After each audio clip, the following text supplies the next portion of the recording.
Kenapa sih anak-anak kita harus diajarkan tarbiyah jinsia, mengenal tubuh kan gitu loh, mengenal tubuhnya. Setidaknya ada 3 motif, Ustadz. Kenapa anak-anak kita harus dikenalkan soal ini? Pertama biar kenal diri, kedua biar bisa jaga diri, ketiga supaya mereka bersiap diri gitu. Jaga, kenal diri, kenal, bersiap. Supaya kenal itu supaya bisa menjaga diri, menjaga Kalau diri, lalu setelah itu bersiap diri dengan perubahan yang akan mereka rasakan. Jadi kita ini ngomongin haid jangan setelah haid. Iya. Kita ngomongin jatuh cinta jangan setelah mereka pacaran. Iya. Enggak ujuk-ujuk ngomong pacaran haram. Iya. Tapi kita dari umur tertentu harus ngomong, nah. Jadi salah satu tujuan pendidikan pengasuhan itu adalah menyiapkan anak berpisah dengan orang tuanya. Iya. Tapi kita malah jadi orang tua jarang nyiapin itu. Seakan-akan nggak akan ada perpisahan. Iya. Sehingga tujuan kita menyekolahkan anak kita apa?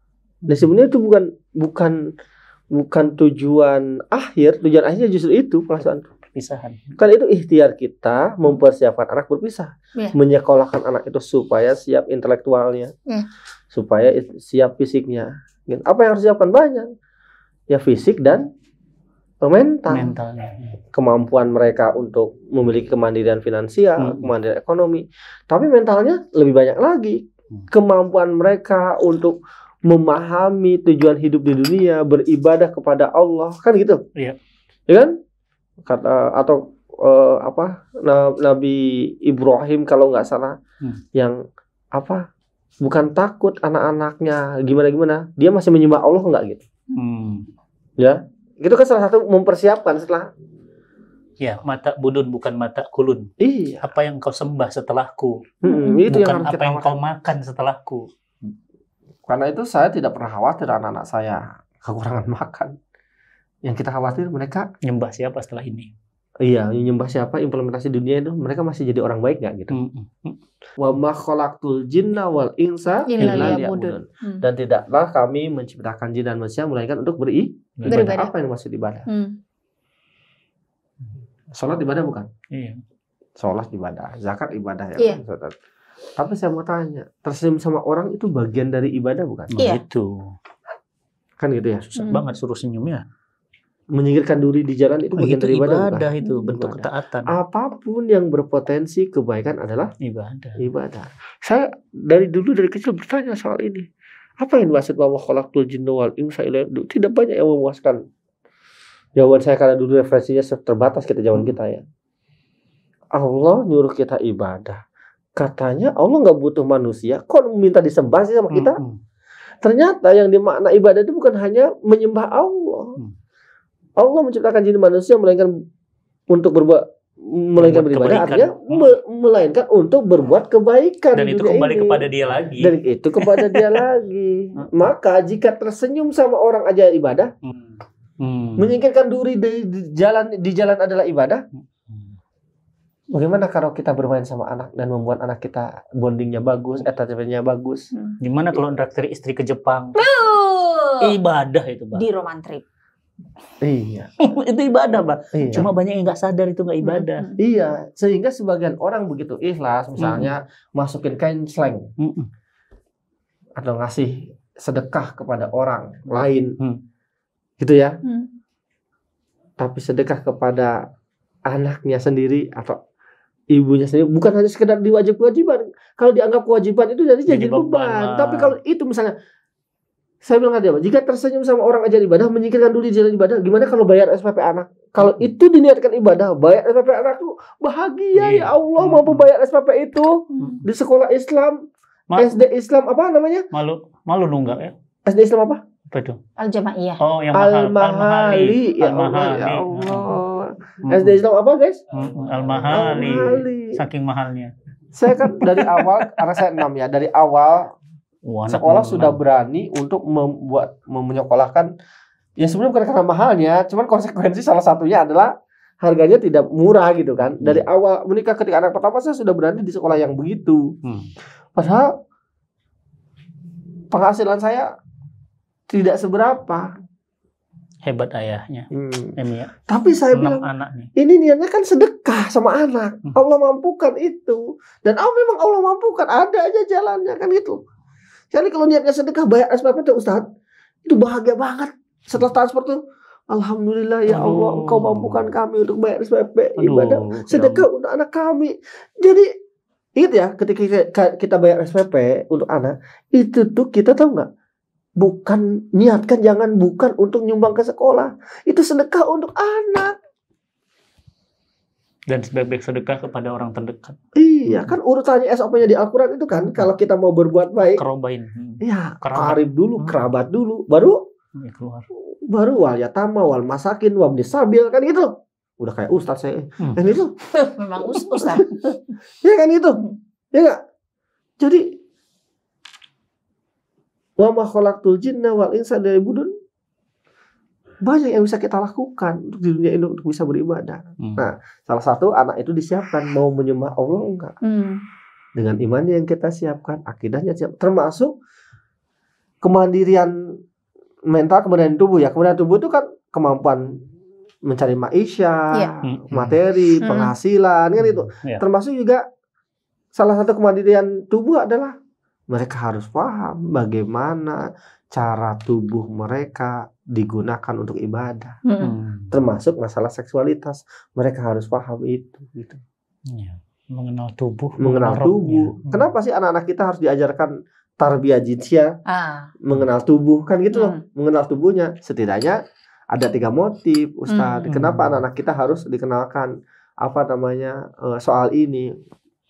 Pertama biar kenal diri, kedua biar bisa jaga diri, ketiga supaya mereka bersiap diri gitu. Jaga, kenal diri, kenal, bersiap. Supaya kenal itu supaya bisa menjaga diri, menjaga kalau diri, lalu setelah itu bersiap diri dengan perubahan yang akan mereka rasakan. Jadi kita ini ngomongin haid jangan setelah haid. Kita ngomongin jatuh cinta jangan setelah mereka pacaran.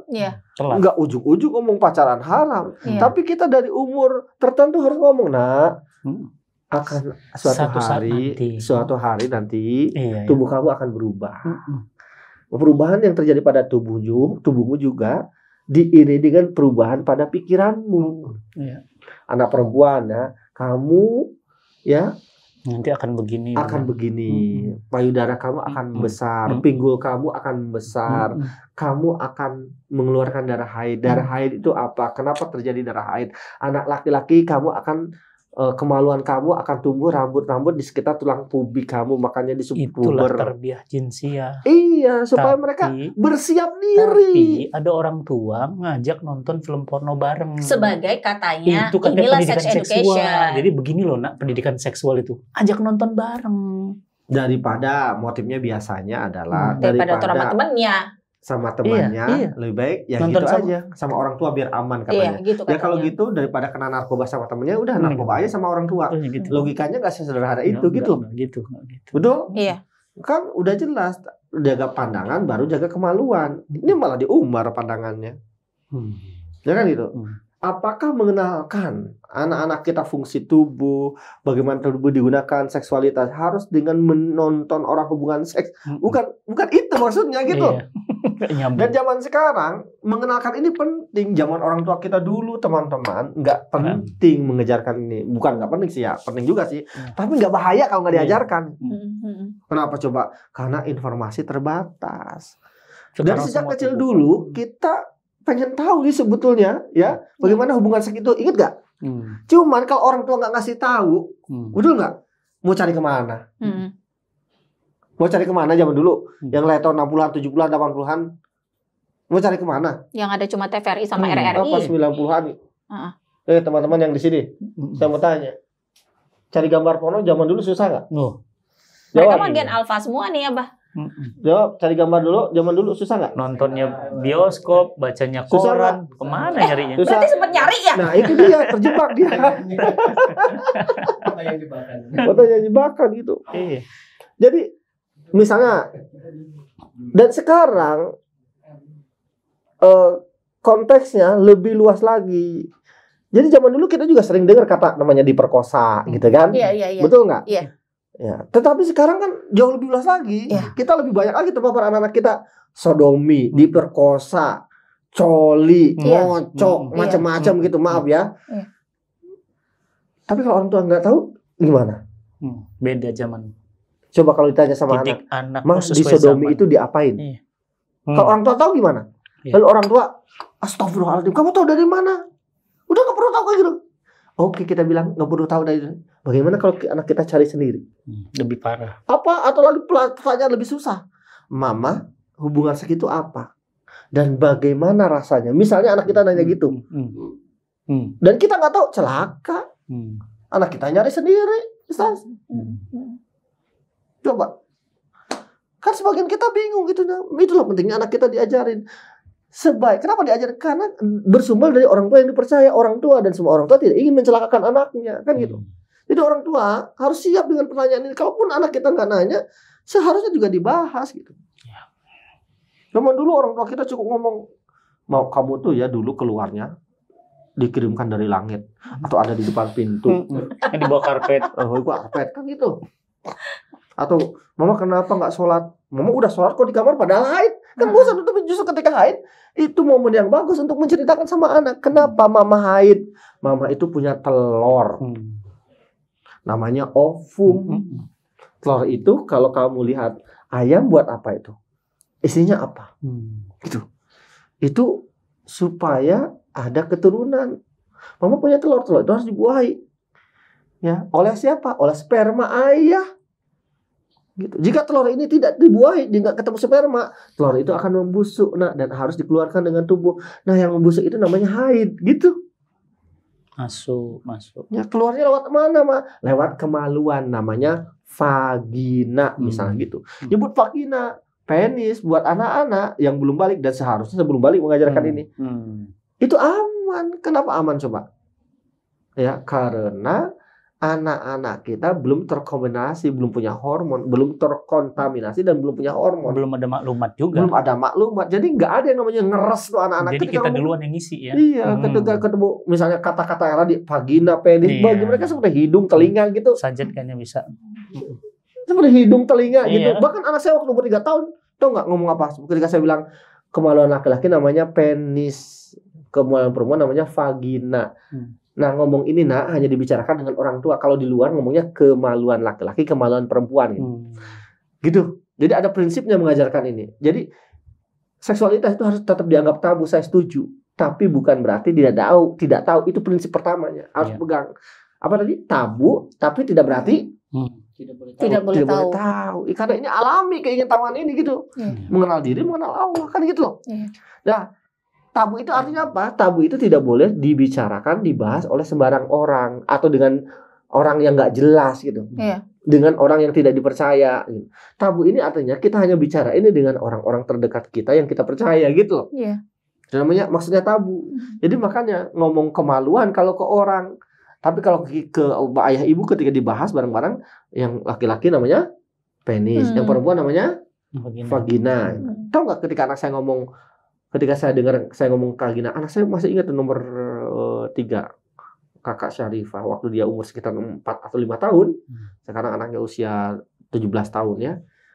Ketika dengar kemaluan perempuan namanya vagina, dia bingung. Apa? Vagina. Kenapa, Nak? Vagina. Saya bingung kenapa dia ngomongin. Wah, namanya bagus ya katanya gitu. Kayak Regina gitu. Saya Jangan-jangan kayak temannya Regina. Selanjutnya nanti kalau punya adik perempuan namanya itu aja katanya, panggilannya Vina. Astagfirullahaladzim.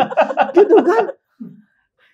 Kayak mirip Regina. Maksud saya mereka itu nggak berpikiran kotor. Nggak ada pintar. Polos ya. Polos banget dia bisa. Jadi nggak ada namanya khawatir berimajinasi macam-macam, nggak ada gitu. Justru ini saatnya sebelum mereka balik atau bahasa agamanya nggak ada maklumat yang lain kan itu. Anak kita tidak akan pernah takut yang namanya kata hantu sampai belum ada dikenalkan informasi itu kan gitu. Ya sama kayak gitu. Lebih baik informasi itu dari siapa? Orang tuanya. Dari orang tua. Jadi anak kita harus pertama niat ini dong untuk mengenal dirinya sendiri supaya tahu tubuhnya apa, fungsinya apa, umur apa namanya, penis itu apa. Kan mereka sering dikerahkan tangan, mata, telinga, udah tahu semuanya. Tapi sebagian anak bingung. Penis itu buat apa? Vagina itu buat apa? Selain dengan pipis, untuk pipis. Kan gitu. Ibu tuh berasal dari mana? Aku tuh berasal dari mana? Dari rahim. Terus dikeluarkannya lewat mana? Tentu yang disesar dengan gampang, enak dibelah perutnya. Dari perut. Tapi kalau yang nggak dibelah, gimana keluarnya? Jangan sampai kita keluar ditiup. Dari hidung. Bersin keluar. Kan gitu. Ya sekarang kan sederhana. Seperti benda yang keluar dari botol ada lubangnya, lubang namanya vagina, kan gitu. Ya, seperti itu. Jadi itu untuk kenal diri. Yang kedua biar bisa jaga diri, sehingga setelah tahu tubuhnya bersiap diri. Bersiap diri. Jaga diri itu maksudnya gini tadi. Tahu nggak dalam agama kita ada yang namanya aurat. Nah, aurat juga ternyata dalam agama kita ada dua jenis. Ada aurat yang bukan mahram, ada yang aurat bukan mahram. Mahram dan bukan mahram. Bukan mahram. Kalau yang bukan mahram buat perempuan seluruh tubuh kecuali yang terbiasa terlihat yaitu anggota wudhu, wajah dan telapak tangan. Gitu. Maaf saya itu kan itu.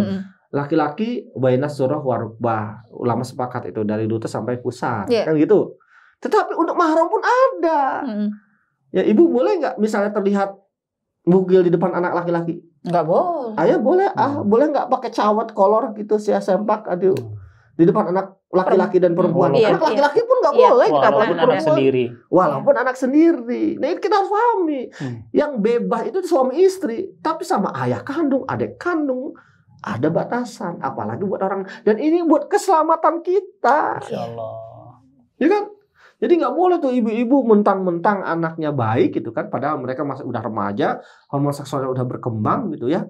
Nah, ibu tolong kaitin BH ibu, nggak boleh. Jangankan kayak gitu, tau nggak? Dan di depan anak laki-laki aja nggak boleh sebetulnya. Oh gitu Abah. Apalagi masih balita. Kenapa coba? Kenapa Abah? Mereka tahap apa kalau balita? Meniru, imitatif. Tuh. Imitatif. Abi bersyukur punya istri nggak suka dandan. Nggak pernah dandan. Kenapa jadi ke situ? Nggak ada meja rias kita. Ternyata ada bagusnya. Iya, bukan apa, nggak ada duit. Udah itu tolong literasinya dibenerin. Maksud saya bukan masalah dananya Marimar gitu. Marimar. Jose dia. Soalnya dananya benar ya, bercanda, maaf ya. Dananya boleh tentu saja, tapi tidak di depan anak laki-laki. Karena mereka lagi apa tadi? Duplikasi. Ada duplikasi. Kan ada 5 prinsip dasar ketika tarbiyah jenis. Yang pertama apa coba? Yang pertama yang namanya prinsip istidzan, yang kedua al-haya, yang ketiga mudojaah, yang keempat tasyabuh, yang kelima namanya itu gorizatun naum, mengelola gorizatun naum. Itu 5 itu. Nggak mungkin kita bahas semuanya di sini. Iya. Gitu. Tarbiyah jinsiah ini bab ini aja. Ini banyak banget yang nggak tahu loh orang tua. Gimana Saya kalau yakin nanti kita bikin kelas sama Makanya Abah? Terutama yang kelima Ustaz. Iya. Apa tuh yang kelima? Gorizah naum. Gorizatun naum. Loh, anak itu suatu hari akan jatuh cinta. Iya. Kita ngajarin nggak anak kita bagaimana jatuh cinta? Persiapan jatuh cinta. Dipersiapkan anak jatuh cinta itu, bukan ujuk-ujuk beruan pacaran haram, nggak boleh. Dalam agama kita dilarang. Harusnya kan dijelaskan dulu dari awal. Suatu hari kamu akan menyukai lawan jenis. Nah, ketika perasaan itu muncul, apa yang dapat kita lakukan? Gitu. Kenapa perasaan itu muncul? Bagaimana cara menyalurkannya? Kan harusnya diajarin. Jadi orang tua yang salah dong nggak ngajarin dari awal. Tiba-tiba udah kepacaran baru tinggal gebukin aja. Itu kan. Atau ada yang pakai jalan tengah yang meskipun sama-sama tidak tepat ya. Ya udah lebih baik pacaran tapi di depan saya daripada di belakang, ada ya kan? Iya ada yang jalan tengah gitu. Gak boleh pacaran di luar, pacaran di rumah. Padahal tau nggak, semua motif jatuh cinta itu dalam jurnal Neuroimage motifnya apa coba? Motif jatuh cinta itu. Semua motif jatuh cinta pada dasarnya adalah motif reproduksi. Iya, motif seksual. Bukan seksual. Iya. Seks itu apa artinya? Apa itu seks? Seks itu apa artinya? Nggak tahu apa. Seks itu artinya kelamin. Jadi bicara seksual itu berarti bicara hal ihwal berkaitan dengan kelamin. Pertanyaannya, jadi kalau ada seseorang berpenampilan seksi artinya apa? Oh, dia berarti mengundang kelamin. Mengundang urusan kelamin supaya bisa mengundang kelamin. Mensimulasi kelamin. Jadi kenapa sekarang zaman sekarang istilah seksi jadi dibangga-banggain? Iya. Jadi perempuan yang seksi, laki-laki yang seksi berarti orang perempuan laki-laki yang istilahnya merangsang atau mengundang kelamin. Kenapa jadi bangga? Astagfirullahaladzim. Itu kan sebloon-bloonnya manusia. Maaf itu bloon disensor. Tapi gak apa-apa, Abah. Jangan disensor. Kok berpenampilan mengundang kelamin bangga gitu? Iya. Kelamin datang. Ya maksudnya merangsang kelamin lawan jenis gitu loh. Iya. Iya, tarbiyah jinsiah nih luar Bahkan biasa. Bang. dibanggakan. Yang harus dibelajar. Dalam pemilihan putri-putrian. Contohnya. Ya kan? Jadi 5 hal itu tuh. Apa tadi? Isti'dzan, Iya, izin. lalu kemudian murojaah, pemisahan tempat tidur, Pemisahan yang ketiga murojaah. kemudian al-haya, malu, yang keempat kemudian tasyabbuh, Tersebut menyerupai, dan yang terakhir tadi al-ghorizatun nau, bagaimana cara menyalurkan 5. Diajarin. Jadi kalau salah orang tua masih bisa bilang kan mama udah ajarin dulu. Setidaknya bisa ngomong gitu. Nah, ikhtiar kita ini tidak menjamin anak kita pasti Itu selamat. dia, Tapi diajarin kan aja. tahu nggak kenapa kita berikhtiar?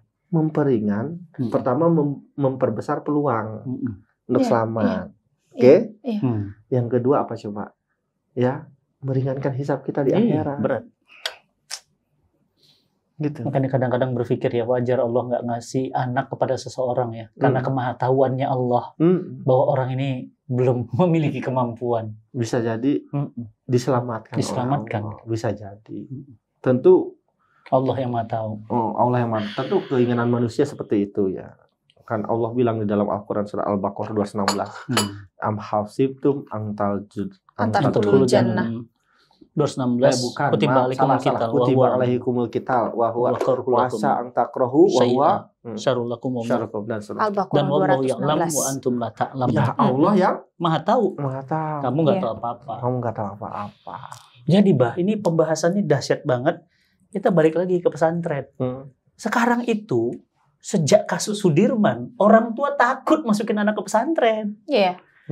Nah, sekarang solusinya apa gitu loh. Orang akhirnya saya ketakutan endorse buat pesantren. Sekarang kemudian orang tua takut masukin anak ke pesantren. Iya. Bahkan sekarang banyak pesantren tersandung kasus LGBT. Karena laki-laki sama laki-laki, malah perempuan sama perempuan pun kejadian. Barusan ini di sekolah sono, ini ternyata teman anak-anaknya cerita. Ini anaknya itu bercanda, ini maaf ya megangin kelamin. Ya, peluk-pelukan, tindih-tindihan itu biasa di pesantren gitu. Nah, apa yang harus kita lakukan untuk meng-counter attack bahwa kok takut sih masuk pesantren? Ketakutan orang tua itu sebetulnya selalu negatif atau tidak? Tidak selalu. Enggak selalu. Ketakutan orang tua itu malah positif, sumber daya positif menurut saya. Untuk orang tua lebih hati-hati lagi. Bahkan untuk pesantren jadi bagus. Kasus ini bukan berarti kasusnya untuk jadi bagus. Jadi perbaikan di kondisi pesantren. Betul. Ada hikmah ya? Ada hikmah. Persis ketika ada lembaga charity yang jahat bagi kami di Cinta Quran memperbaiki diri. Gimana untuk caranya? Tidak sama. Iya, untuk lebih transparan. Tapi bagi mereka yang mau ngambil pelajaran. Betul, lebih profesional. Kan gitu. Iya, betul. Seperti di Cinta Quran kan gitu. Iya. Lebih bagaimana cara lebih profesional, lebih transparan. Kan gitu loh. Iya. Bagaimana kemudian SOP yang ketat sehingga tidak diselewengkan, informatif dan seterusnya kan gitu. Iya. Ya. Ada hikmah ya? Ada hikmah. Jadi ketakutan orang tua tuh bagi saya kita harus pandang sebagai hal yang positif. Buat orang tua, ketakutan itu menciptakan ya ikhtiar lebih baik. Bagaimana cara memilih pesantren yang baik dan jadi orang tua yang baik. Jangan jadi orang tua yang baik. Jangan dikit-dikit pesantren. Nah, itu Ustaz, dia. Saya sering bahas kayak gini. Milih pesantren pun harus diluruskan. Nah, itu kenapa? Memesantrenkan anak itu ya niatkan. Cari lingkungan yang baik boleh. Biar saya nggak punya kemampuan, lalu kemudian saya minta bantuan orang lain boleh, kan gitu. Tapi nggak boleh gara-gara yang ketiga. Apa itu? Supaya nggak mau capek. Nah, banyak yang kayak gitu. Karena nanti kita akan kecewa kalau niatnya itu. Nggak mau capek apa? Misalnya contoh, biar anak kamu mandiri. Loh, tugas kemandirian itu di rumah bukan di pesantren. Itu tugas pengasuhan, bukan tugas pesantren. Oh, ini menarik nih.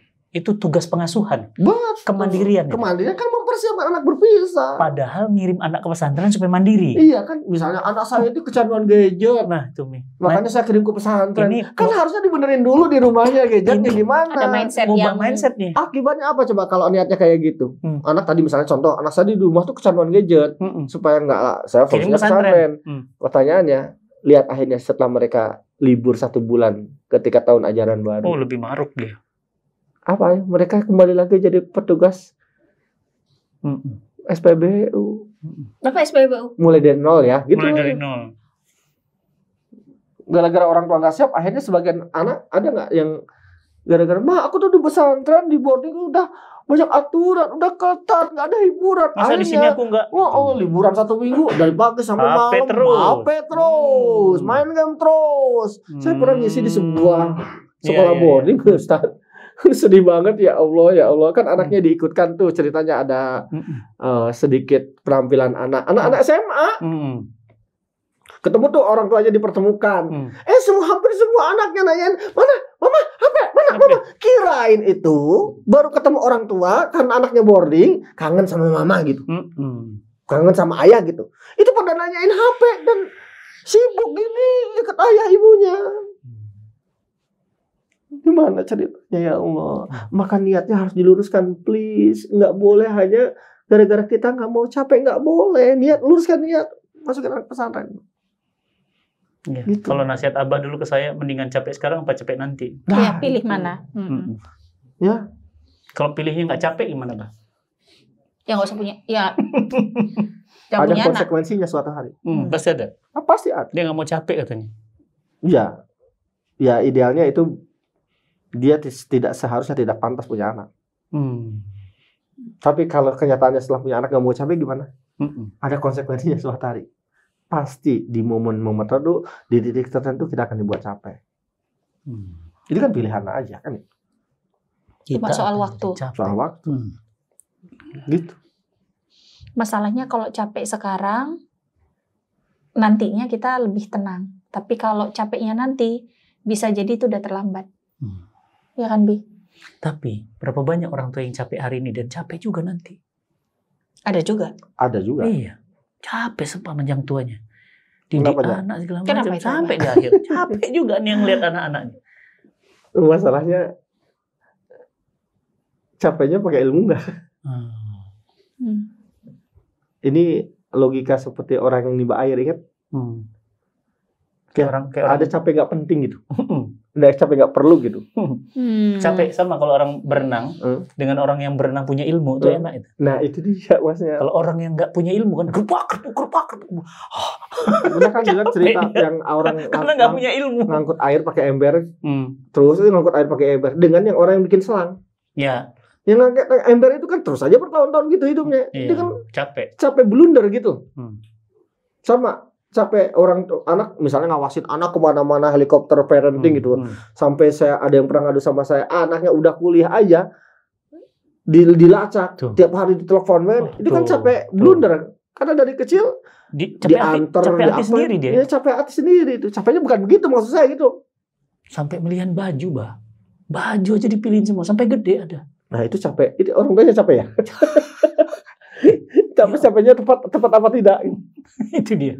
Capek yang dimaksud adalah capek dengan ilmu pengetahuan. Ya. Pengetahuan dari mana pengetahuan itu? Dari Allah. Ingat ya, pengetahuan Allah itu ada 2, yang ditulis dengan yang tidak ditulis. Yang ditulis di Al-Quran dan di hadis. Yang tidak ditulis cari dalam kehidupan kita itu.